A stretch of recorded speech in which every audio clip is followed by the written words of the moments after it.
Hello everyone, I'm Cheese. Hope you're all doing well today.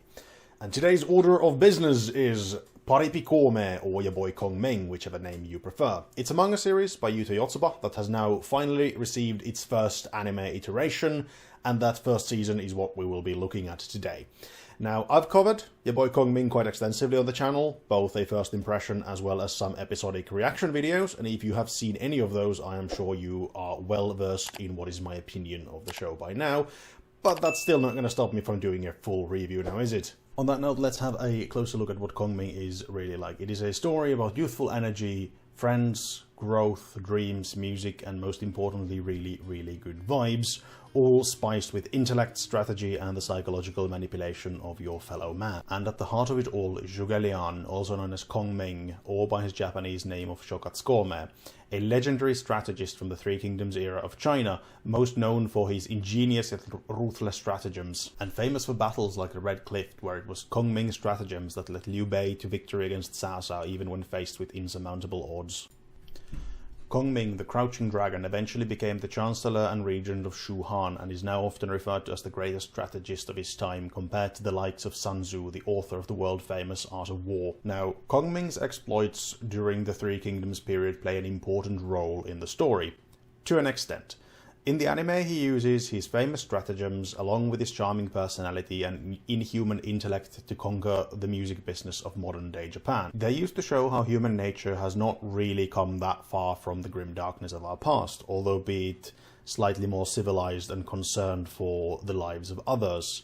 And it is a great nod towards the fact that history, in fact, was a really horrible time to be alive. But as interesting as the Three Kingdoms and Kongming's strategy may be, it isn't really where the story begins. Now, I mentioned that Kongming, who lived and died during the 3rd century AD, somehow ends up in modern-day Japan. And by anime logic, this is of course achieved by death. Alas, no Truckun here, just normal boring death. After which, our intrepid hero finds himself waking up in modern-day Shibuya, of course during the Halloween celebration of ghosts and ghouls, leading him to conclude that he has died and gone to hell, and, well, can't really blame the man for that assessment. In this 7th circle of torment, also known as BB Club, somewhere in Shibuya, Kongming finds his love for music as well as discovers Tsukimi Eiko, the songstress of hell as he calls her, although be it briefly. Eiko is an inspiring singer with the support of the Three Kingdoms nerd owner of the club, where she sings, but she still cannot seem to hit things off and become successful. Upon hearing this, Kongming, who has fallen in love with her music, declares himself as Eiko's strategist, also better known as a manager, and the journey to the stars is ready to begin. The beginning of the story is more of a parade of Kongming's stratagems linked back to the Three Kingdoms via the owner of the BB Club, who along with Kongming aids Eiko in her dreams of stardom. Along the journey we're also introduced to both Kabe Taijin, a freestyle rap king, as well as Nanami, a talented and friendly street performer who hits it off with Eiko, becoming her dear friend. As well as, well, Kid. Kid is kind of a minor character, but Kid is also best boy, and he is just excellent. This quite neatly segues into having a closer look at the characters. Now, I already covered Kongming at the beginning, so we are skipping him here and moving straight to Eiko, the shining focal point of the show. Eiko is a bubbly girl with a stunning singing voice and a lack of trust in herself. I feel like prior to us joining she had more confidence, but slowly lost it due to her lack of success. That being said, she hasn't lost her positive look on life, it is just shaded with anxiety now. Eiko is a lovable main character, and her somewhat goofy and bubbly personality contrasts very well with Kongming's calculating and cool demeanor.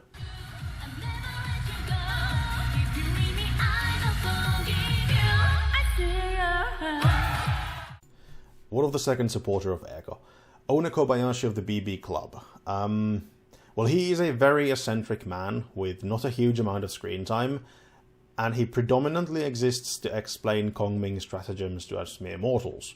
That being said, he also works to counteract Kongming's limitless self-confidence in his strategies, and creates this tension to the viewers of whether or not these carefully laden plans will eventually work out.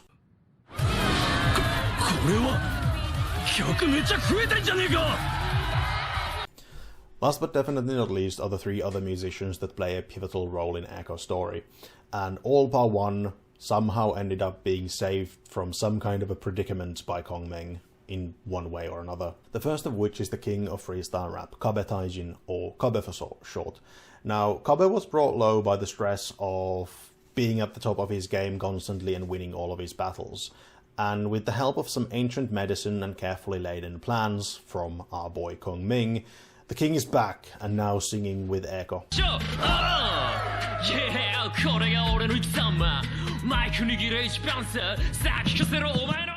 The other one being Nanami, a brilliant street performer turned close friend of Echo's, only for their rivalry to be revealed in time for the final battle. Now, Nanami had lost her love for music due to being introduced to the more industrial side of the business, and eventually gets saved by Kongming and regains her love for the art.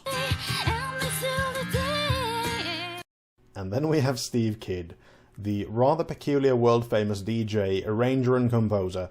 He really is there just to help Echo grow and tell her what she is missing. That being said, I fucking love him as a character. He is the right kind of weird to serve as a support and comedic relief at the same time without it being too obvious.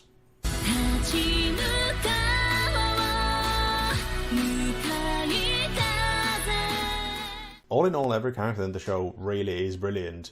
They all are well written and sufficiently different from each other to fit their own niche, and then the dynamic between them is just excellent. And now for the music.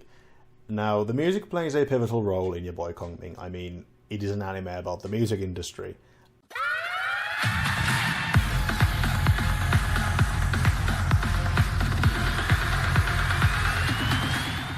Alas, I know jack shit about music or the industry. That being said, there weren't really any moments where I felt out of the loop. Even when there were concepts I would normally not have understood, the anime does an excellent job of explaining what is going on in a not too in-your-face kind of manner. It is all very well tied into what is happening at the time. And, well, the music in this show really slaps.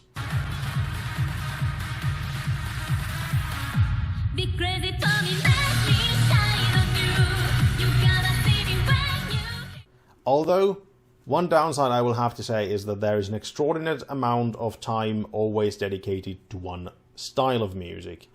And, for example, the segments of rap. Now, I don't like rap, and that is one of my gripes with this is, if there is music you dislike, then there is really nothing you can do. The story of the show is really well structured, first focusing on establishing Echo as a rising star, as well as showing the viewers the incredible feats that Kongming could achieve as a manager with his understanding of how the human mind works, then changing the facing to introduce other important characters and exploring other aspects of music, in this case mainly rap, and finally looking more inwards and reminding the viewer that at the end of the day any art must come from the heart, and we all have our own reasons why we do things. This spiced up with the tidbits from the Three Kingdoms as well as the short history lessons at the start of each episode help to build a varied tale that has a deeper meaning behind of, well, everything really. Last but not least, I would like to mention the good vibes of Kongming, because at the end of the day it's an anime that embodies really, really good vibes. And even when there are slightly darker and gloomer things discussed, like Nanami's relationship with her manager, in the end it all turns well, and at least I can't help but to smile whenever I'm watching it, and I cannot wait for season 2. Yeah, でも本当は立派な YouTuber だが再生数はローペースははチャンネル登録こちらをクリック That being said, it really is a great anime and well worth the watch, even if, like me, you aren't that much into music. And I would heartily recommend it to everyone. I hope you enjoyed this video. It's a little less focused on the retelling of the story that I've done before and more of a why do I like things. And if you would prefer this kind of style, please comment so down below. Or possibly I can see how well the video does.